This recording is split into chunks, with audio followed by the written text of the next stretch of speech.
વિધાનસભા ગૃહમાં કલાકાર વિક્રમ ઠાકોરની ગેરહાજરી પર પ્રવક્તા મંત્રી ઋષિકેશ પટેલે આપી પ્રતિક્રિયા।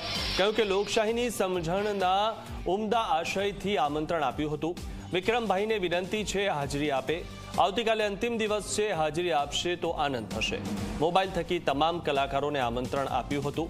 ઉલ્લેખનીય છે કે ગઈકાલે પણ કલાકારો આવ્યા હતા, આજે પણ કલાકારો આવી રહ્યા છે, ત્યારે આજે પણ વિક્રમ ઠાકોર નથી આવ્યા।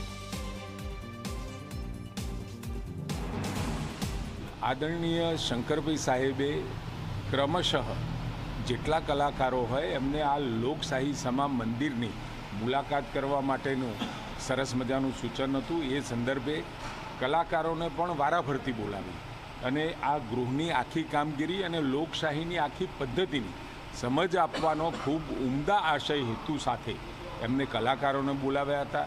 એમાં પણ દરેક કલાકારોને મેસેજ દ્વારા, ટેલિફોનિક દ્વારા એ જાણ કરવામાં આવી હતી।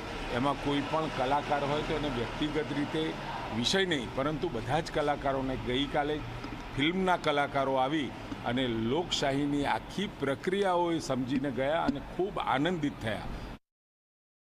મારી વિનંતી છે વિક્રમભાઈને પણ કે આ પ્રકારનો વિષય, આ લોકશાહીની પદ્ધતિમાં આખી જે પ્રક્રિયા છે, રાજ્ય ચલાવવાની, વહીવટ ચલાવવાની જે પ્રક્રિયા છે, અને આ બજેટ સત્ર અતિ મહત્ત્વનું સત્ર, અને એ સત્રમાં જો એમને હાજરી આપી હોત નાના મોટા વિવાદ સિવાય તો મને ખૂબ આનંદ થાત। ને હજુ પણ કાલનો દિવસ છે, મારી એમને વિનંતી છે, આવો આપ અધ્યક્ષશ્રીને મળી અને પ્રેક્ષક દીર્ઘામાં બેસી આખી કાર્યવાહી છેલ્લા દિવસની પણ જોશે તો મને આનંદ થશે।